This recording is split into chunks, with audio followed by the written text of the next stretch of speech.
മക്കളെ, നിങ്ങൾക്ക് ഒരു സംശയം ഉണ്ടോടാ? നിങ്ങൾ ദേവസ്വം LDCക്ക് പ്രിപ്പയർ ചെയ്യുമ്പോൾ ഫസ്റ്റ് ഇട്ടേക്കുന്ന സിലബസിൽ നിങ്ങൾ പ്രിപ്പറേഷൻ സ്റ്റാർട്ട് ചെയ്യണോ, അതോ സെക്കൻഡ് ഇട്ടേക്കുന്ന സിലബസിൽ നിങ്ങളുടെ പ്രിപ്പറേഷൻ നിങ്ങൾ സ്റ്റാർട്ട് ചെയ്യണോ? അങ്ങനെ ഒരു ഡൗട്ട് നിങ്ങൾക്ക് ഉണ്ടെങ്കിൽ ഈ ഒരൊറ്റ സെഷനിൽ നമുക്ക് എന്ത് ചെയ്യാം, അതെല്ലാം നമുക്ക് ക്ലിയർ ചെയ്യാം. കാര്യം പല ചാനലിലും കിടക്കുന്നത് ഇവിടെ ഒരു സിലബസിനെ കുറിച്ച് മാത്രമേ എന്ത് ചെയ്യുന്നുള്ളൂ പറയുന്നുള്ളൂ, മാർക്ക് ഡിസ്ട്രിബ്യൂഷൻ ഒരെണ്ണത്തിനെ കുറിച്ച് മാത്രമേ എന്ത് ചെയ്യുന്നുള്ളൂ പറയുന്നുള്ളൂ. പക്ഷെ യഥാർത്ഥത്തിൽ ആ മാർക്ക് ഡിസ്ട്രിബ്യൂഷൻ അല്ല വരാൻ പോകുന്നത്. അങ്ങനെ എല്ലാ കാര്യങ്ങളും ഈ ദേവസ്വം ബോർഡ് LDCയുമായി ബന്ധപ്പെട്ട് ഏത് സിലബസിൽ നമ്മുടെ പ്രിപ്പറേഷൻ സ്റ്റാർട്ട് ചെയ്യണം, ആ ഡൗട്ട് നമുക്ക് എന്ത് ചെയ്യാം, ഈ ഒരൊറ്റ സെഷനിൽ നമുക്ക് അങ്ങ് മാറ്റാം. ഓക്കെ, സോ ഇവിടെ നോക്കുക, ഈ രണ്ട് സിലബസ് ആണ് നമ്മുടെ മുമ്പിലുള്ളത്. അതായത് രണ്ട് സിലബസ് എന്ന് പറഞ്ഞാൽ ഒന്നില് സയൻസ് ഇല്ല, മറ്റൊന്നിൽ എന്തുണ്ട്, സയൻസ് ഉണ്ട്.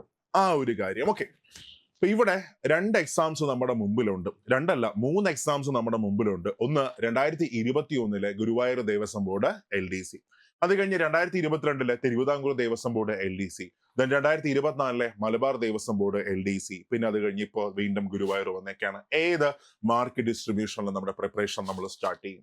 അതാണ് ഇന്നത്തെ ഈ ഒരു സെഷൻ. അപ്പൊ നമുക്ക് പറ്റാവുന്ന കാര്യങ്ങളെല്ലാം വെച്ച് നമുക്ക് എന്ത് ചെയ്യാം, അതൊന്ന് ക്ലിയർ ചെയ്യാം. അത് കണ്ടതിന് ശേഷം മാത്രം നിങ്ങൾ എന്ത് ചെയ്യുക, നിങ്ങളുടെ പ്രിപ്പറേഷൻ സ്റ്റാർട്ട് ചെയ്യാം. അല്ലാതെ നമ്മൾ പ്രിപ്പയർ ചെയ്ത് തുടങ്ങിയാൽ ആവശ്യമില്ലാത്ത കുറെ കാര്യങ്ങൾ പഠിച്ച് നമ്മുടെ വിലപ്പെട്ട സമയം എന്ത് ചെയ്യും, അങ്ങ് പോയി കിട്ടും. ഓക്കെ, അപ്പൊ ഇവിടെ നോക്കി ഞാനിപ്പോ ഫസ്റ്റ് തിരുവിതാംകൂർ ദേവസ്വം ബോർഡിന്റെ സിലബസ് മാർക്ക് ഡിസ്ട്രിബ്യൂഷൻ ഞാൻ എടുക്കുകയാണ്. ഇതാണ് 2022 വന്ന സിലബസിന്റെ മാർക്ക് ഡിസ്ട്രിബ്യൂഷൻ. ഇങ്ങനെയായിരുന്നു. അവിടെ എങ്ങനെയാ വന്നത്? GK വന്നിട്ട് 30 ക്വസ്റ്റ്യൻസ് 30 മാർക്കാണ്. അത് കഴിഞ്ഞ അടുത്ത് ഇംഗ്ലീഷ് വന്നിട്ട് 10 questions 10 mark, maths 10 questions 10 mark, Malayalam 10 questions 10 mark, physics chemistry biology 15 മാർക്കാണ്, IT ആണെങ്കിലോ 5 മാർക്ക്, സ്പെഷ്യൽ ടോപ്പിക് വന്നിട്ട് 15 മാർക്ക്. ഇതാണ് പഴയ സിലബസ്. ഇനി നമ്മളിപ്പോ ദേവസ്വം ബോർഡിന്റെ ഒഫീഷ്യൽ ആയിട്ടുള്ള സൈറ്റിനകത്ത് നമ്മൾ കയറി നോക്കുകയാണെങ്കിൽ അവിടെ കിടക്കുന്ന സിലബസ് മലബാർ ദേവസ്വം ബോർഡ് LDയുടെ സിലബസ് ആണ് എന്ത് അവിടെ ഇപ്പൊ കിടക്കുന്നത്. ഓക്കെ, അപ്പൊ നോക്കുക, ഈ കാണുന്നതാണ് ഒഫീഷ്യൽ ആയിട്ടുള്ള സിലബസ്. നിങ്ങൾ ജസ്റ്റ് ഒന്ന് ചെക്ക് ചെയ്ത് നോക്കി. ഈ കാണുന്നതാണ് ഒഫീഷ്യൽ ആയിട്ടുള്ള ദേവസ്വം ബോർഡ്, അതായത് KDRB വെബ്സൈറ്റിനകത്ത് കിടക്കുന്ന ഒഫീഷ്യൽ ആയിട്ടുള്ള സിലബസ് ഈ കാണുന്നതാണ്. അപ്പൊ ഇവിടെ എങ്ങനെയാ വരുന്നത്?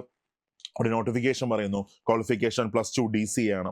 അത് കഴിഞ്ഞ് നെക്സ്റ്റ് താഴേക്ക് വന്നു മാർക്ക് ഡിസ്ട്രിബ്യൂഷൻ 100 ക്വസ്റ്റ്യൻസ് ആണ്, 100 മാർക്കാണ്, 1.25 മണിക്കൂറാണ് എക്സാമിന്റെ സമയം വരുന്നത്. ഓക്കെ, ഇനി നോക്കിയടാ, താഴേക്ക് വരുമ്പോൾ അതിന്റെ ഡീറ്റെയിൽ ആയിട്ടൊരു സിലബസ് കിടപ്പുണ്ട്. പാർട്ട് 1 വന്നിട്ട് പൊതുവിജ്ഞാനം ആനുകാലികം, അത് കഴിഞ്ഞ് 2 മാത്സ് മെന്റൽ എബിലിറ്റി, 3-മതായിട്ട് ഇംഗ്ലീഷ് ആണ്, 4-മത് മലയാളം, 5-മത് ക്ഷേത്ര കാര്യങ്ങൾ. അപ്പൊ ഇതിനകത്ത് നോക്കി 2022 വന്ന തിരുവിതാംകൂർ ദേവസ്വം ബോർഡ് LDCയിൽ പരാമർശിക്കുന്ന ഫിസിക്സ് കെമിസ്ട്രി ബയോളജി ഒന്നും തന്നെ നിലവിലെ സിലബസിനകത്ത് എന്ത് ചെയ്യുന്നില്ല, പറയുന്നില്ല. ഇനി ചിലപ്പോ ഈ പുതിയ സിലബസ്, അതായത് ഗുരുവായൂർ LDക്ക് വേണ്ടിയിട്ട് പുതിയ സിലബസ് ചിലപ്പോൾ അവർ ഇട്ടാലായി. പക്ഷെ കൂടുതലും സാധ്യത ഇത് തന്നെയാണ്, ഇപ്പോൾ സൈറ്റിനകത്ത് കിടക്കുന്ന സിലബസിനായിരിക്കും എന്ത് വരുന്നത്, കൂടുതൽ സാധ്യത വരുന്നത്. അപ്പൊ ഇതിനകത്ത് ഫിസിക്സ് കെമിസ്ട്രി ബയോളജി ഒന്നും എന്ത് ചെയ്യുന്നില്ല, പറയുന്നില്ല. ഇവിടെ ഡീറ്റെയിൽ ആയിട്ട് പോവുകയാണെങ്കിൽ സിലബസിൽ ചെറിയൊരു വ്യത്യാസമുണ്ട്. അതായത് നമ്മൾക്ക് വിചാരിക്കും നോർമൽ LDക്ക് പഠിക്കുന്ന ഒരു സിലബസ് അല്ലേ? അല്ല, നോർമൽ LDക്ക് പഠിക്കുന്ന ഒരു സിലബസ് അല്ല. മാർക്ക് ഡിസ്ട്രിബ്യൂഷൻ ആയിക്കോട്ടെ, ടോപ്പിക് ആയിട്ടോ, നിങ്ങൾ ആ ടോപ്പിക് തന്നെ നോക്കിയാൽ മതി. ഇത് ബാക്കിയുള്ള PSC പരീക്ഷകൾക്ക് ചോദിക്കുന്ന ഒരു സാധാരണ ടോപ്പിക് അല്ല, അല്ലെങ്കിൽ സിലബസ് അല്ല. ഇതിനകത്ത് പറയുന്നത് കുറച്ച് കാര്യങ്ങളൊക്കെ എന്തുണ്ട്, വ്യത്യാസമുണ്ട്. പ്രത്യേകിച്ച് GK പാർട്ട് നമ്മൾ നോക്കുകയാണെങ്കിൽ നല്ല വ്യത്യാസമുണ്ട്. അപ്പൊ ഇവിടെ മലബാർ ദേവസ്വം ബോർഡിന്റെ സിലബസ് എങ്ങനെയായിരുന്നു, മലബാർ ദേവസ്വം ബോർഡ് LDയുടെ മാർക്ക് ഡിസ്ട്രിബ്യൂഷൻ എങ്ങനെയായിരുന്നു എന്ന് ചോദിച്ചാൽ നിങ്ങൾ ജസ്റ്റ് ഒന്ന് നോക്കുക, ഞാൻ നിങ്ങൾക്ക് കാണിച്ചു തരാം. മലബാർ ദേവസ്വം ബോർഡ് LDCയുടെ മാർക്ക് ഡിസ്ട്രിബ്യൂഷൻ എങ്ങനെയായിരുന്നു? GK വന്നിട്ട് 60 മാർക്കാണ്. GK എത്ര മാർക്കായിരുന്നു? 60 മാർക്കാണ് GK വരുന്നത്. ഇംഗ്ലീഷ് വന്നിട്ട് 10 മാർക്കാണ്, മാത്സ് വന്നിട്ട് 10 mark, Malayalam 10 mark, special topic വന്നിട്ട് 10 മാർക്ക്. നോക്കാം, സ്പെഷ്യൽ ടോപ്പിക്കിന് എത്ര മാർക്ക് മാത്രമേ ഉള്ളൂ? 10 മാർക്ക് മാത്രമേ സ്പെഷ്യൽ ടോപ്പിക്കിനുള്ളൂ. ബാക്കി 3 ഇംഗ്ലീഷ്, അത് കഴിഞ്ഞ് മലയാളം, മാത്സ് 10 10 10, പിന്നെ അത് കഴിഞ്ഞ് GK നോക്കുകയാണെങ്കിൽ 60 മാർക്കാണ് GK കിടക്കുന്നത്, 60 മാർക്ക്. അപ്പൊ നിങ്ങൾ പ്രിപ്പയർ ചെയ്യുമ്പോൾ ഇപ്പൊ കിടക്കുന്ന ഒഫീഷ്യൽ ആയിട്ടുള്ള സിലബസിലെ ഈ മാർക്ക് ഡിസ്ട്രിബ്യൂഷൻ വെച്ച് എന്ത് ചെയ്യുക, നിങ്ങളെ പ്രിപ്പറേഷൻ നിങ്ങൾ സ്റ്റാർട്ട് ചെയ്യുക. ഇപ്പൊ സയൻസ് വരുമോ ഇല്ലയോ നമുക്കറിയത്തില്ല. പക്ഷെ ഈ സയൻസ് ആദ്യമേ പഠിച്ച് നിങ്ങളുടെ വിലപ്പെട്ട സമയം എന്ത് ചെയ്യണ്ട, കളയണ്ട. അപ്പൊ ഞാൻ മറ്റു പല ചാനലിലും നോക്കുകയാണെങ്കിൽ ഈ ഫിസിക്സ് കെമിസ്ട്രി ബയോളജി അടക്കമുള്ള കാര്യങ്ങളാണ് എന്ത് ചെയ്യുന്നത്, അവര് പറയുന്നത്. അതും കൂടെ പഴയ സിലബസ് ആണ് ചേർത്ത് എന്ത് ചെയ്യുന്നത്, പറയുന്നത്. അപ്പോൾ അത് വന്നതിന് ശേഷം മാത്രം എന്ത് ചെയ്താൽ മതി, നിങ്ങൾ നോക്കിയാൽ മതി. ബാക്കിയുള്ള കാര്യങ്ങൾ എന്ത് ചെയ്യുക, നിങ്ങൾ ഫോക്കസ് ചെയ്യാം. ഇവിടെ നോക്കുക, ഈ സിലബസിന്റെ ഒരു പ്രത്യേകത നിങ്ങൾ ശ്രദ്ധിച്ചായിരുന്നു. ഞാൻ ഡീറ്റെയിൽ ആയിട്ട് ഒരു സിലബസ് എന്ത് ചെയ്യാം, നമുക്കൊന്ന് നോക്കാം. അപ്പൊ ഇവിടെ നോക്കിയിടാം. ഫസ്റ്റ് GKക്കകത്ത് വരുന്ന കാര്യങ്ങൾ എന്തൊക്കെയാണ്? 1, അന്തർദേശീയ, ദേശീയ, പ്രാദേശിക തലങ്ങളിലെ രാഷ്ട്രീയ, സാമ്പത്തിക, സാമൂഹിക, ശാസ്ത്ര, സാങ്കേതിക, കായിക, കല, വിനോദ, സാഹിത്യ മേഖലയിലെ പ്രധാന ആനുകാലിക സംഭവങ്ങളും പ്രമുഖ വ്യക്തികളും ബഹിരാകാശ പര്യവേക്ഷണ മേഖലയിൽ ഇന്ത്യ കൈവരിച്ച പ്രധാന നേട്ടങ്ങൾ, പ്രമുഖ ദേശീയ അന്തർദേശീയ ബഹിരാകാശ ഗവേഷണ സ്ഥാപനങ്ങൾ, സാരഥികൾ. അതായത് കറണ്ട് അഫേഴ്സ് ആണ് ഫസ്റ്റ് വരുന്നത്. അപ്പൊ കറണ്ട് അഫേഴ്സിലും അവർ സ്പെസിഫിക് ആയിട്ട് പറയുന്നുണ്ട് സ്പേസ് നന്നായിട്ട് നോക്കാം, അത് കഴിഞ്ഞ ഓരോ ഇൻഡിവിജ്വൽസിന് എന്ത് ചെയ്യാൻ നന്നായിട്ട് നോക്കുക, റീസെന്റ് ആയിട്ടുള്ള മിഷൻസ് എന്ത് ചെയ്യാൻ നന്നായിട്ട് നോക്കാം. ഈ കാര്യങ്ങൾ സ്പെസിഫിക് ആയിട്ട് എന്ത് ചെയ്യുന്നുണ്ട്, എടുത്ത് പറയുന്നുണ്ട്. അത് കഴിഞ്ഞ് രണ്ടാമതായിട്ട് സാമൂഹിക സാമ്പത്തിക വ്യാവസായിക വിവരവിനിമയ മേഖലയിൽ സ്വതന്ത്ര ഇന്ത്യ കൈവരിച്ച സുപ്രധാന നേട്ടങ്ങളും പ്രമുഖ വ്യക്തികളും. ഓക്കെ, നമ്മൾ നോർമലി കണ്ടുവരുന്ന ഒരു സിലബസ് പാറ്റേൺ അല്ല ഇത്, ടോപ്പിക് അല്ല, അതെന്താണ് ഇമ്പോർട്ടന്റ് ആണ്. നെക്സ്റ്റ് കായിക രംഗത്ത് ഇന്ത്യൻ കുതിപ്പ്, ഒളിമ്പിക്സ് ഉൾപ്പെടെയുള്ള മറ്റ് അന്തർദേശീയ ദേശീയ മത്സരങ്ങളിലെ മലയാള സാന്നിധ്യം, കൈവരിച്ച നേട്ടങ്ങൾ, അർജുന അവാർഡ് ജേതാക്കൾ, പ്രധാന കായിക മത്സരങ്ങൾ ജേതാക്കൾ. അത് കഴിഞ്ഞ് നെക്സ്റ്റ് താഴേക്ക് പോകുമ്പോൾ ട്രാൻസ്പോർട്ടേഷൻ ആണ്. അപ്പൊ നോക്കി, ട്രാൻസ്പോർട്ടേഷൻ അതായത് ജോഗ്രഫിയിലെ സ്പെസിഫിക് ആയിട്ടുള്ള കാര്യങ്ങൾ മാത്രം എന്ത് ചെയ്യുന്നുണ്ട്, എടുത്ത് പറയുന്നുണ്ട്. ഒന്ന് ട്രാൻസ്പോർട്ടേഷൻ ഏതൊക്കെയാണ്, റോഡ്, റെയിൽ, അത് കഴിഞ്ഞ് വാട്ടർ വേ, പിന്നെ അത് കഴിഞ്ഞ എയർ. രാജ്യത്തിന്റെ അടിസ്ഥാന വികസനത്തിനും സാമൂഹിക പുരോഗതിക്കും അവ വഹിക്കുന്ന പങ്ക് എന്താണ്, ദേശീയപാതകൾ, സംസ്ഥാന പാതകൾ, ഇന്ത്യൻ റെയിൽവേ, അന്താരാഷ്ട്ര തീവണ്ടികൾ, വിവിധ റെയിൽവേ സോണുകൾ, മെട്രോ റെയിലുകൾ, അന്തർദേശീയ വിമാനത്താവളങ്ങൾ, ദേശീയ ജലപാതകൾ, കപ്പൽ നിർമ്മാണശാലകൾ. നോക്കാം, സ്പെസിഫിക് ആയിട്ട് എടുത്തു പറയുന്നുണ്ട്. ട്രാൻസ്പോർട്ടേഷൻ സെക്ടർ ഇമ്പോർട്ടന്റ് ആണ്. അപ്പൊ നമ്മൾ നോക്കുമ്പോൾ ബാക്കിയുള്ള PSC സിലബസിനകത്ത് ഒരു മൊഡ്യൂൾ അല്ലെങ്കിൽ ഒരു പോയിന്റ് മാത്രമേ പറയുന്നുള്ളൂ ട്രാൻസ്പോർട്ടേഷൻ. പക്ഷേ ഇവിടെ സ്പെസിഫിക് ആയിട്ട് ആ കാര്യം എന്ത് ചെയ്യുന്നുണ്ട്, പറയുന്നുണ്ട്. ഡീറ്റെയിൽ ആയിട്ട് നമുക്ക് അത് പഠിക്കാനുണ്ട്. ഓക്കെ, അത് കഴിഞ്ഞ് താഴേക്ക് പോകുമ്പോൾ ദേശീയ അന്തർദേശീയ രംഗത്തെ പ്രമുഖ സാഹിത്യകാരന്മാർ, അവരുടെ രചനകൾ, കഥാപാത്രങ്ങൾ, തൂലികാനാമങ്ങൾ, അപരനാമങ്ങൾ, അവാർഡ് ജേതാക്കൾ, കലാസാഹിത്യ ഭാഷാ പോഷണത്തിനായിട്ടുള്ള സംസ്ഥാന സർക്കാർ സ്ഥാപനങ്ങൾ, സാരഥികൾ, അതിനെക്കുറിച്ച് എന്ത് ചെയ്യുന്നുണ്ട്, പറയുന്നുണ്ട്. അടുത്ത ഇന്ത്യയിൽ പ്രത്യേകിച്ച് കേരളത്തിൽ നടപ്പിലാക്കിയ ജനാധിപത്യ അധികാര വികേന്ദ്രീകരണം, സിവിക്സിൽ വരുന്ന ടോപ്പിക്സ് ആണ് ഈ പറയുന്നത്. നെക്സ്റ്റ് സംസ്ഥാന ഭരണവും ഭരണ സംവിധാനങ്ങളും സിവിക്സിലാണ് വരുന്നത്. അത് കഴിഞ്ഞ സഹകരണ മേഖലയിൽ കേരളം കൈവരിച്ച പുരോഗതി, അത് കഴിഞ്ഞ വ്യവസായ, ആരോഗ്യ, സാമൂഹിക, സാമ്പത്തിക മേഖലയിലെ പ്രമുഖ സഹകരണ സ്ഥാപനങ്ങൾ, ഉദ്ദേശ ലക്ഷ്യങ്ങൾ, ഘടന, അതാണ് നെക്സ്റ്റ് മൊഡ്യൂളിനകത്ത് എന്ത് ചെയ്യുന്നത്, വരുന്നത്. അടുത്ത് നോക്കേ, ഇന്ത്യയിലെ വിശേഷ കേരളത്തിലെ സംരക്ഷിത പ്രദേശങ്ങൾ, ഫോറസ്റ്റിനെ കുറിച്ച് എന്ത് ചെയ്യുന്നുണ്ട്, ഡീറ്റെയിൽ ആയിട്ട് പറയുന്നുണ്ട്. ഫോറസ്റ്റ് നമുക്ക് നന്നായിട്ട് എന്ത് ചെയ്യണം, പഠിക്കണം. അത് കഴിഞ്ഞ ഇന്ത്യൻ കോൺസ്റ്റിറ്റ്യൂഷനകത്ത് പൊളിറ്റിക്കകത്ത് ഏതൊക്കെ പറയുന്നത്, ആമുഖം പറയുന്നുണ്ട്. അത് കഴിഞ്ഞ് മൗലികാവകാശങ്ങൾ പറയുന്നുണ്ട്, മൗലിക കർത്തവ്യങ്ങൾ പറയുന്നുണ്ട്, ഫണ്ടമെന്റൽ ഡ്യൂട്ടീസ്, ഫണ്ടമെന്റൽ റൈറ്റ്സ് എന്ത് ചെയ്യുന്നുണ്ട്, പറയുന്നുണ്ട്. അത് കഴിഞ്ഞ മാർഗനിർദ്ദേശക തത്വങ്ങൾ, ദെൻ ഭരണഘടനാ സ്ഥാപനങ്ങൾ, ദേശീയഗാനം, ദേശീയ ഗീതം, ദേശീയ പതാക എന്നിവയെ കുറിച്ചുള്ള അടിസ്ഥാന വിവരങ്ങൾ, നോർമൽ LD-യിലൊക്കെ വരുന്ന ആ സെയിം ടോപ്പിക്കാണ് ഇവിടെ ഇട്ടേക്കുന്നത്.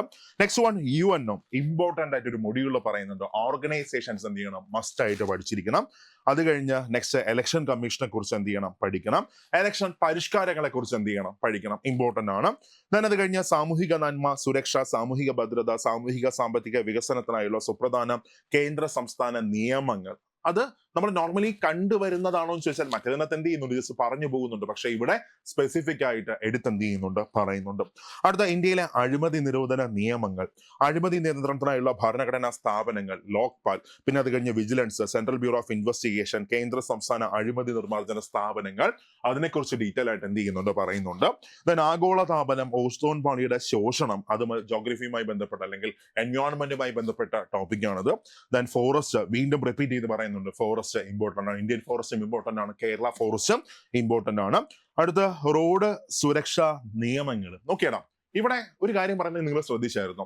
റോഡ് സുരക്ഷാ നിയമങ്ങളും നടപടികളും സംബന്ധിച്ച അറിവ്, ട്രാഫിക് നിയമ ലംഘനങ്ങൾ, ട്രാഫിക് നിയമം നടപ്പിലാക്കൽ, അധികാരികൾ, റോഡ് സുരക്ഷാ ദിനാചരണം, പ്രാധാന്യവും പ്രസക്തിയും, കേരളത്തിന്റെ സാമൂഹിക സാംസ്കാരിക വൈവിധ്യം. ഓക്കെ, നോക്കി, റോഡ് സുരക്ഷയെ കുറിച്ച് ഇവർ എന്ത് ചെയ്യുന്നുണ്ട്, നമ്മുടെ സിലബസിൽ പരാമർശിക്കുന്നുണ്ട്. സത്യത്തിൽ വരേണ്ട ഒരു സിലബസ് തന്നെയാണ്. കാര്യം നമ്മളെ സ്കൂളിൽ പ്രോപ്പറായിട്ട് എന്ത് ചെയ്തിട്ടില്ല, റോഡ് സുരക്ഷ പഠിപ്പിച്ചിട്ടില്ല. എങ്ങനെ ജീവിക്കാന്ന് പോലും എന്ത് ചെയ്തിട്ടില്ല, പഠിപ്പിച്ചിട്ടില്ല. പക്ഷെ ഒരു എക്സാമിലേക്ക് പോകുമ്പോൾ അവരെന്ത് ചെയ്യുന്നുണ്ട്, നല്ലൊരു സിലബസ് അത് ആഡ് ചെയ്തിട്ടുണ്ട്. അത് നിർബന്ധമായിട്ടും പഠിക്കേണ്ട ഒരു സാധനമാണ്. അപ്പോൾ റോഡ് സുരക്ഷ, അതുമായിട്ട് ബന്ധപ്പെട്ട കാര്യങ്ങൾ, പിന്നെ പ്രമുഖ കലാകാരന്മാർ, സാംസ്കാരിക സ്ഥാപനങ്ങൾ, കേരള ഭൂമിശാസ്ത്രം, ഭൂപ്രകൃതി, പ്രകൃതി ദുരന്തങ്ങൾ, അത് കഴിഞ്ഞ ദുരന്ത ലഘൂകരണ പ്രവർത്തനങ്ങൾ, അടുത്ത പ്രാചീന കേരളം, മധ്യകാല കേരളം, അടിസ്ഥാന വിവരങ്ങൾ, ആധുനിക കേരളം, യൂറോപ്യന്മാരുടെ വരവ്, ബ്രിട്ടീഷ് ആധിപത്യം, ബ്രിട്ടീഷുകാർക്ക് നടത്തിയ ചെറുത്ത് നിൽപ്പുകൾ, കേരളത്തിലെ വിദ്യാഭ്യാസ രംഗം, ആരോഗ്യ രംഗം, സാമൂഹിക പരിഷ്കർത്താക്കൾ, അത് കഴിഞ്ഞ് പരിഷ്കരണ പ്രസ്ഥാനങ്ങൾ, ദേശീയ പ്രസ്ഥാനം, ഐക്യ കേരള സംസ്ഥാന രൂപീകരണം. ഇത്രയാണ് ഇതിനകത്ത് വരുന്നത്. GK 60 വരുന്നത്. നോക്കി, നമ്മൾ കണ്ടു പരിചയിച്ച ഒരുപാട് കാര്യങ്ങളൊന്നും ഇതിനകത്തില്ല. എല്ലാം എന്താണ് മാറ്റങ്ങളാണ്. അപ്പൊ നമ്മൾ പ്രിപ്പയർ ചെയ്യുമ്പോൾ പുതിയ സിലബസ് പുതിയ മാറ്റങ്ങൾ അറിഞ്ഞെന്ത് ചെയ്യുക നമ്മൾ പ്രിപ്പയർ ചെയ്യുക. അല്ലാതെ പഴയ സിലബസ് കെട്ടിപ്പിടിച്ച് നമ്മൾ ഇപ്പോഴും ഫിസിക്സ് കെമിസ്ട്രി ബയോളജി ഒക്കെ എന്താണ് സിലബസിനകത്ത് പരാമർശിക്കുന്നില്ല, പുതിയ സിലബസിൽ പരാമർശിക്കുന്നില്ല. അഥവാ ഇനി പുതിയ സിലബസ് ഇനി ഇതിനു വേണ്ടി സ്പെസിഫിക് ആയിട്ട് ഇറക്കുകയാണെങ്കിൽ വരികയാണെങ്കിൽ നമുക്ക് എന്ത് ചെയ്യാം, അപ്പൊ പഠിക്കാം. പക്ഷെ ബാക്കിയുള്ള കാര്യങ്ങൾക്ക് എന്ത് കൊടുക്കുക, ഫസ്റ്റ് പ്രയോറിറ്റി കൊടുക്കാം. ഇതാണ് എനിക്ക് പറയാനുള്ളത്. അപ്പൊ നിങ്ങൾ പ്രിപ്പയർ ചെയ്യുമ്പോൾ ഏത് സിലബസിൽ നിങ്ങൾ പഠിക്കാം. ഈ മലബാർ ദേവസ്വം എൽ ഡി, അതായത് നിലവിൽ നമ്മുടെ KDRBയുടെ ഒഫീഷ്യൽ ആയിട്ടുള്ള വെബ്സൈറ്റിനകത്ത് കിടക്കുന്ന ആ സിലബസിൽ എന്ത് കൊടുക്കുക, പ്രയോറിറ്റി കൊടുക്കുക. ഈ സിലബസ് ആയിക്കോട്ടെ, കഴിഞ്ഞ മലബാർ ദേവസ്വം എൽ ഡിയുടെ ക്വസ്റ്റ്യൻ ആയിക്കോട്ടെ, ഈ കാണുന്നതാണ് കഴിഞ്ഞ മലബാർ ദേവസ്വം ബോർഡ് LDCയുടെ ക്വസ്റ്റ്യൻ പേപ്പർ. നിങ്ങൾ കണ്ടു, കറക്റ്റ് സിലബസിൽ നിന്നുള്ള അതേപോലെയാണ് എന്ത് വന്നിരിക്കുന്നത്, ക്വസ്റ്റ്യൻസ് വന്നിരിക്കുന്നത്. ഈ സിലബസും ക്വസ്റ്റ്യൻ പേപ്പറും ഞാൻ എന്ത് ചെയ്യാം, നമ്മുടെ ടെലഗ്രാം ചാനലിൽ ഞാൻ ഇട്ടേക്കാം. അപ്പൊ നിങ്ങൾക്ക് കൃത്യമായിട്ട് മനസ്സിലാക്കാൻ പറ്റും എന്താണ് സിലബസ്, സിലബസിന് പുറത്ത് എന്തെങ്കിലും വന്നോ, ആ കാര്യങ്ങളൊക്കെ നിങ്ങൾക്ക് എന്ത് ചെയ്യാൻ പറ്റും, മനസ്സിലാക്കാൻ പറ്റും. ഓക്കെ, അപ്പൊ ഓരോ എക്സാമും അതറിഞ്ഞു മാത്രം നമ്മൾ എന്ത് ചെയ്യുക, നമ്മൾ പ്രിപ്പയർ ചെയ്യുക. കഴിഞ്ഞ എക്സാംസിനെ നമ്മൊന്ന് അനലൈസ് ചെയ്ത് നോക്കുക. ഇപ്പൊ ഞാൻ നോക്കി, കഴിഞ്ഞ 3 LDCയുടെ എക്സാം ആണ് എന്ത് ചെയ്യുന്നത് കഴിഞ്ഞത്. ഞാൻ അതിന്റെ ഡീറ്റെയിൽസ് നിങ്ങൾക്ക് പറഞ്ഞുതരാം. ഇവിടെ ഫസ്റ്റ് ഇതാ ഈ കാണുന്നത് ആദ്യം നടന്ന ഗുരുവായൂർ ദേവസ്വം ബോർഡ് LDCയുടെ നോട്ടിഫിക്കേഷൻ, അതിന്റെ കട്ട് ഓഫ് ആണ്. കഴിഞ്ഞ ഫസ്റ്റ് വന്ന അല്ലെങ്കിൽ കഴിഞ്ഞ ഗുരുവായൂർ ദേവസ്വം ബോർഡ് LDയുടെ കട്ട് ഓഫ് എത്ര മാർക്കായിരുന്നതാ, കട്ട് ഓഫ് വന്നിട്ട് 70 മാർക്കായിരുന്നു LDയുടെ കട്ട് ഓഫ് വരുന്നത്. അതിനുശേഷം നടന്ന തിരുവിതാംകൂർ LDയുടെ കട്ട് ഓഫ് വന്നിട്ട് ഏറ്റവും താഴ്ന്ന ഒരു കട്ട് ഓഫ് ആയിരുന്നു, 51 മാർക്കായിരുന്നു തിരുവിതാംകൂർ LDCയുടെ കട്ട് ഓഫ്. അതിനുശേഷം വന്ന മലബാർ ദേവസ്വം ബോർഡ് LDCയുടെ കട്ട് ഓഫ് നോക്കുകയാണെങ്കിൽ എക്സാം ഇച്ചിരി എളുപ്പമായിരുന്നു. അതുകൊണ്ട് തന്നെ കട്ട് ഓഫ് എത്രയായിട്ട് മാറി, 77.36 മാർക്കായിട്ട് മാറി. സോ ഇവിടെ പ്രോപ്പർ ആയിട്ട് ഒരു സിലബസ് തന്നിട്ടുണ്ട്. ആ സിലബസ് അറിഞ്ഞ് നിങ്ങൾ പ്രിപ്പയർ ചെയ്യുക. ആ സിലബസ് മാത്രം എന്ത് ചെയ്യുക, ഫോളോ ചെയ്യുക. അതിനുശേഷം സിലബസിൽ മാറ്റം വരികയാണെങ്കിൽ ആ മാറ്റമുള്ള ഭാഗം മാത്രം എന്ത് ചെയ്താൽ മതി, പിന്നീട് നിങ്ങൾ മാറ്റിയാൽ മതി. ഓരോ എക്സാമിനെയും അറിഞ്ഞ് മാത്രമേ നമ്മൾ എന്ത് ചെയ്യാവൂ, നമ്മൾ അപ്രോച്ച് ചെയ്യാവൂ. ഓക്കെ, ഇനി നമ്മൾ സൂപ്പർ നോട്ട്സ് ഈ ദേവസ്വം LDCക്കായിട്ട് ഒരു തകർപ്പൻ ബാച്ച് നമ്മൾ സ്റ്റാർട്ട് ചെയ്തിട്ടുണ്ട്. ഓക്കെ, അപ്പൊ നോക്കുക എന്താണ് ആ ബാച്ചിന്റെ പ്രത്യേകത. അപ്പൊ അതിന് മുമ്പായിട്ട് ഈ എക്സാമിന് പ്രിപ്പയർ ചെയ്യുന്ന എല്ലാവരും ഒരു കാര്യം അറിഞ്ഞു വേണം നിങ്ങൾ പ്രിപ്പയർ ചെയ്യാനായിട്ട്. അതെന്താന്നല്ലേ, അതായത് മക്കളെ, നിങ്ങൾ ഇനി അങ്ങോട്ടുള്ള ബാക്കിയുള്ള എക്സാമിന് നിങ്ങൾ പ്രിപ്പയർ ചെയ്യാം.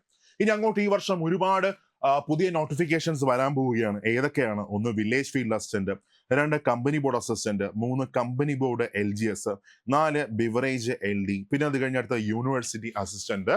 അങ്ങനെ പറഞ്ഞുകൊണ്ട് ഒരുപാട് എക്സാംസ് ഇതാ വരാൻ പോവുകയാണ്. PSCയുടെ ഈ വർഷം നോട്ടിഫിക്കേഷൻ വരും. ഇതിനകത്ത് കമ്പനി ബോർഡ് അസിസ്റ്റന്റ് ഒരുപാട് നിയമനം നടക്കുന്ന ഒരു പോസ്റ്റാണ്.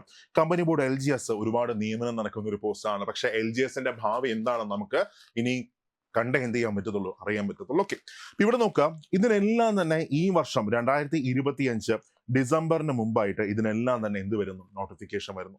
2025 ഡിസംബറിൽ നോട്ടിഫിക്കേഷൻ വരുന്നു. 2026 അതിന്റെ എക്സാം നടക്കുന്നു. 2027 അതിന്റെ റാങ്ക് ലിസ്റ്റ് വരുന്നു. ആ റാങ്ക് ലിസ്റ്റിന് 3 വർഷം, അതായത് 2030 വരെയാണ് റാങ്ക് ലിസ്റ്റിന് കാലാവധി ഉള്ളത്. അതായത് ഇനി അങ്ങോട്ടുള്ള ഏതൊരു PSC എക്സാമിന് നിങ്ങൾ പഠിച്ചു തുടങ്ങിയാൽ നിങ്ങൾ ജോലിക്ക് കയറുന്ന വർഷം ഏതായിരിക്കും, 2028, 29, 30 ആയിരിക്കും. പക്ഷേ ഈ ഗുരുവായൂർ ദേവസ്വം LDCക്ക് പഠിച്ചാൽ എന്താണ് പ്രത്യേകത, ഈ വർഷം അവസാനം നിങ്ങൾക്ക് സർവീസിൽ കയറാൻ പറ്റും.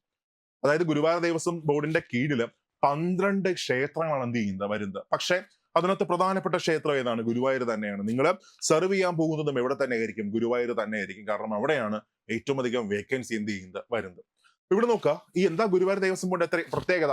നിങ്ങൾ ബാക്കിയുള്ള ഏത് എക്സാമിന് നിങ്ങൾ പ്രിപ്പയർ ചെയ്താലും നിങ്ങൾ എപ്പോഴാണ് സർവീസിൽ കയറുന്നത്, 2028, 29, 30 ആയിരിക്കും നിങ്ങൾ സർവീസിൽ കയറുന്നത്. പക്ഷെ ഇവിടെ ഒരു എഫേർട്ട് കൊടുത്താൽ, 3 മാസത്തെ ഒരു എഫേർട്ട് കൊടുത്താൽ നിങ്ങൾക്ക് എന്ത് ചെയ്യാൻ പറ്റും മക്കളെ, ഈ വർഷം അവസാനം തന്നെ നിങ്ങൾക്ക് എന്ത് കിട്ടും, ജോലി കിട്ടും. കാര്യം ഓഗസ്റ്റിലൊക്കെ നമുക്ക് എക്സാം പ്രതീക്ഷിക്കാം. അത് കഴിഞ്ഞ് ഒരു 3 മാസത്തിനകം തന്നെ എന്ത് ചെയ്യും, ഇതിന്റെ റാങ്ക് ലിസ്റ്റ് വരും. നിലവിൽ തന്നെ 36 വേക്കൻസി ഉണ്ട്. ആ റാങ്ക് ലിസ്റ്റിന് 3 വർഷം കാലാവധിയുണ്ട്. അത്യാവശ്യം എന്ത് നടക്കും, നിയമനം നടക്കും. ഹിന്ദുക്കൾക്ക് മാത്രമേ ഇത് അപ്ലൈ ചെയ്യാൻ പറ്റത്തുള്ളൂ. അതുകൊണ്ട് തന്നെ കോമ്പറ്റീഷൻ കമ്പാരിറ്റീവ്ലി, അങ്ങനെ ഞാൻ പറയുന്നുള്ളൂ, കോമ്പറ്റീഷൻ ഇല്ല എന്നൊന്നുമല്ല, കോമ്പറ്റീഷൻ ഉണ്ട്. പക്ഷെ കമ്പാരിറ്റീവ്ലി എന്താണ്, കുറവായിരിക്കും. ഓക്കെ, അപ്പൊ ആഞ്ഞു പഠിച്ചോ. ഇനി നമ്മൾ സൂപ്പർ നോട്ട്സ് ഈ ഗുരുവായൂർ ദേവസ്വം LDCക്കായിട്ട് ഒരു തകർപ്പൻ ബാച്ച് നമ്മൾ സ്റ്റാർട്ട് ചെയ്തിട്ടുണ്ട്. ഒന്നാമത്തെ എന്തുകൊണ്ട് നിങ്ങൾ ഈ ബാച്ചിൽ ജോയിൻ ചെയ്യണം, ഒന്നാമത്തെ കാര്യം, എക്സാമിനെ കുറിച്ച് വളരെ വ്യക്തമായിട്ടുള്ള ഡീറ്റെയിൽ ആയിട്ടുള്ള അറിവ്. അത് സൂപ്പർ നോട്ട്സിന്റെ മാത്രം പ്രത്യേകതയാണ്. ഒന്നാലോചിക്കുക, നമ്മൾ KDRBയുടെ ഓഫീസിൽ നമ്മൾ പോയി എന്ത് ചെയ്യുന്നു, നമ്മൾ ഡീറ്റെയിൽ ആയിട്ട് ഓരോ പോയിന്റിനെ കുറിച്ച് എന്ത് ചെയ്യുന്നു, അന്വേഷിച്ചു. നമ്മുടെ ജനറിക്സ് നിങ്ങൾ നോക്കിയാൽ മതി. നമ്മുടെ യൂട്യൂബിൽ എങ്ങനെ അപ്ലൈ ചെയ്യാം, അത് കഴിഞ്ഞ് എന്താണ് നോട്ടിഫിക്കേഷൻ, ജോലി എന്താണ്, കഴിഞ്ഞ അഡ്വൈസ് എത്രയാണ്, കട്ട് ഓഫ് എത്രയാണ്, അങ്ങനെ എല്ലാ ഡീറ്റെയിൽസും നമ്മൾ എന്ത് ചെയ്തിട്ടുണ്ട് ഇട്ടിട്ടുണ്ട്. അപ്പൊ നിങ്ങളൊന്ന് ആലോചിച്ച് നോക്കെ, നിങ്ങൾ അപ്ലൈ ചെയ്യാൻ പോവുകയാണ്, നിങ്ങൾ ഏത് ചാനലിൽ മാത്രമേ കാണത്തുള്ളൂ? സൂപ്പർ നോട്ട്സ് മാത്രമേ കാണത്തുള്ളൂ. കാര്യം എന്താണ്? അതിനകത്താണ് എല്ലാം ഡീറ്റെയിൽ ആയിട്ട് എന്ത് ചെയ്യുന്നത്, എക്സ്പ്ലെയിൻ ചെയ്യുന്നത്. അപ്പോൾ ഓരോ എക്സാമിനെ കുറിച്ചുള്ള അറിവ്, ഏറ്റവും മികച്ച ക്ലാസ്സുകൾ, പ്രത്യേകിച്ച് സ്പെഷ്യൽ ടോപ്പിക് ആയിക്കോട്ടെ, അതിന് ശേഷമാണെങ്കിൽ നമ്മൾ പക്കയായിട്ടുള്ള നോട്ട്, ഒരു ക്ലാസ് കഴിഞ്ഞാൽ ആ ക്ലാസ്സിലെ ഫാക്കൽറ്റി എന്തൊക്കെയാണോ പറയുന്നത് അതെല്ലാം ഉൾക്കൊള്ളിച്ചു കൊണ്ടുള്ള പ്രോപ്പർ ആയിട്ടുള്ള, അടിപൊളിയായിട്ട് പറയുന്നു, ഉടായിപ്പായിട്ടല്ല, പ്രോപ്പർ ആയിട്ടുള്ള PDF. അത് കഴിഞ്ഞ് അതിന്റെ ടെസ്റ്റ്, അതിന്റെ എക്സാംസ്, ഓരോ ടോപ്പിക്കിന്റെയും എക്സാംസ്, ഏറ്റവും നല്ല ക്ലാസ്, ഏറ്റവും നല്ല ടെസ്റ്റ്, ഏറ്റവും നല്ല നോട്ട്സ്. അത് കഴിഞ്ഞ് പ്രോപ്പർ ആയിട്ടുള്ള ഒരു മെന്റൽ സപ്പോർട്ട്. പിന്നെ അത് കഴിഞ്ഞ് നമ്മളിപ്പോൾ ഗ്രൂപ്പ് ഡിക്കും NDPCക്കും എല്ലാം നമ്മൾ മൈക്രോ നോട്ട്സ് നമ്മൾ പ്രൊവൈഡ് ചെയ്തുകൊണ്ടിരിക്കുകയാണ്. ഇതിനും നമ്മൾ ഫ്യൂച്ചറിൽ എന്ത് കൊണ്ടുവരും? മൈക്രോ നോട്ട്സ് നമ്മൾ കൊണ്ടുവരും നിങ്ങളുടെ റിവിഷനായിട്ട് വേണ്ടിയിട്ട്. പിന്നെ അത് കഴിഞ്ഞ് നെക്സ്റ്റ് അടുത്ത് ബാക്കി വേറെ ഒന്നുമില്ല, നമ്മളെ കൊണ്ട് എന്തൊക്കെ ചെയ്യാൻ പറ്റുമോ അതെല്ലാം നമ്മുടെ സ്റ്റുഡൻസിന് നമ്മൾ ചെയ്തിരിക്കും. അപ്പോൾ ഒന്ന് ആലോചിച്ച് നോക്കുക, ഏറ്റവും നല്ല ക്ലാസ് നിങ്ങൾ ഫോളോ ചെയ്യണോ അതോ ഓക്കെ നിങ്ങൾ ജസ്റ്റ് എന്തോ ആലോചിച്ചിട്ട് കുഴപ്പമില്ല. അപ്പം ഇങ്ങനെ നമ്മൾ എന്ത് ചെയ്യുന്നു, നമ്മൾ ബാച്ച് നമ്മൾ സ്റ്റാർട്ട് ചെയ്യാൻ പോവുകയാണ്. താല്പര്യമുള്ളവർക്ക് എന്ത് ചെയ്യാം, ജോയിൻ ചെയ്യാം. ഈ വർഷം അവസാനം നമുക്ക് സർവീസിലേക്ക് കയറാം. ഓക്കെ, അപ്പോൾ നിങ്ങൾക്ക് ജോയിൻ ചെയ്യാൻ എന്തെങ്കിലും ഡൗട്ട് ഉണ്ടെങ്കിൽ ഇപ്പോൾ ഓഫർ ഉണ്ട് കേട്ടോ, വിഷുവായിട്ട് ബന്ധപ്പെട്ട് ഇപ്പോൾ ഓഫർ ഉണ്ട്, ഫ്ലാറ്റ് 20% ഓഫാണ്. അപ്പോൾ എന്തെങ്കിലും ഡൗട്ട്സ് നിങ്ങൾക്ക് ഉണ്ടെങ്കിൽ എന്ത് ചെയ്യാം, ഈ നമ്പറിൽ നിങ്ങൾക്ക് കോൺടാക്ട് ചെയ്യാം. 828822233366. ഓക്കെ, ഈ നമ്പറിൽ കോൺടാക്ട് ചെയ്യാം. നമ്മുടെ മെന്റേഴ്സ് നിങ്ങളെ എല്ലാ കാര്യങ്ങളും എന്ത് ചെയ്തിരിക്കും, നിങ്ങളെ സപ്പോർട്ട് ചെയ്തിരിക്കും. ഓക്കെ, അപ്പോൾ നന്നായിട്ട് നിങ്ങൾ പ്രിപ്പയർ ചെയ്യുക. ഈ വർഷം അവസാനം ജോലിയിൽ കയറുക. എന്നാലും ചോദിക്കണം, ഒന്ന് ഒരുപാട് പേര് ഇതിനെ ഒരു കടമയുള്ളൊരു ജോലിയായിട്ട് എന്ത് ചെയ്യുന്നുണ്ട്, കാണുന്നുണ്ട്. അതായത് ഒരു ഭക്തനാണ്, സേവനത്തിലേക്കുള്ള ഒരു കടമ, അങ്ങനെ കാണുന്നുണ്ട്. രണ്ടാമത്തവരും ആലോചിക്കാം, 3 മാസം കഷ്ടപ്പെട്ടാൽ, 3 മാസം ഒരു 5-6 മണിക്കൂർ മാറ്റിവെക്കാൻ തയ്യാറാണെങ്കിൽ ലൈഫ് സെറ്റിലാവും. വേറെ എന്തോ ഓഫർ വേണം, വേറെ എന്തോ ഓപ്ഷൻ വേണം, നമുക്ക് ഒന്നും വേണ്ട. 3 മാസം മാറ്റി വെച്ചാൽ ലൈഫ് സ്റ്റേബിൾ ആണ്, സെറ്റാണ്, ഒറ്റ പരീക്ഷ മാത്രം മതി. ഓക്കെ, ഒരു നോർമൽ എൽഡിക്ക് എത്ര സാലറി ഉണ്ടോ, ആനുകൂല്യങ്ങളെല്ലാം ഉണ്ടോ, അതെല്ലാം ആർക്കും ഉണ്ട്, ഇവിടെയും ഉണ്ട്. ഇപ്പൊ നമ്മളൊരു ദേവസ്വം ബോർഡിൽ LD ആയിട്ട് കയറുമ്പോൾ ഒരു ക്ഷേത്രത്തിന്റെ ചുമതല, വലിയ ക്ഷേത്രങ്ങളല്ല, കുഞ്ഞു ക്ഷേത്രങ്ങളാണ് കയറുന്നെങ്കിൽ ഒരു ക്ഷേത്രത്തിന്റെ ചുമതല മൊത്തം ആർക്കായിരിക്കും? ആ LDക്ക് ആയിരിക്കും. അവിടെ നമ്മൾ സബ് ഗ്രൂപ്പ് ഓഫീസർ എന്നാണ് എന്ത് ചെയ്യുന്നത്, പറയുന്നത്. അപ്പോൾ നല്ല പവർഫുൾ ആയിട്ടൊരു പോസ്റ്റ്. എല്ലാം 3 മാസം മാറ്റി വയ്ക്കുക, ലൈഫ് സെറ്റായിട്ട് മാറും. നന്നായിട്ട് പഠിച്ചു തുടങ്ങിക്കോ, ഉറപ്പിക്കുക, നിങ്ങളാണ് ഈ എക്സാമിന് വേണ്ടിയിട്ട് ഏറ്റവും നന്നായിട്ട് എന്ത് കൊടുക്കുന്നത്, എഫേർട്ട് കൊടുക്കുന്നത്. അത് നിങ്ങൾ ഉറപ്പിച്ചോ. അങ്ങനെയാണെങ്കിൽ റിസൾട്ട് മാർക്ക് തന്നെ ആയിരിക്കും, നിങ്ങൾക്ക് തന്നെ ആയിരിക്കും. സോ നമുക്ക് ക്ലാസ്സിൽ കാണാം. Thank you.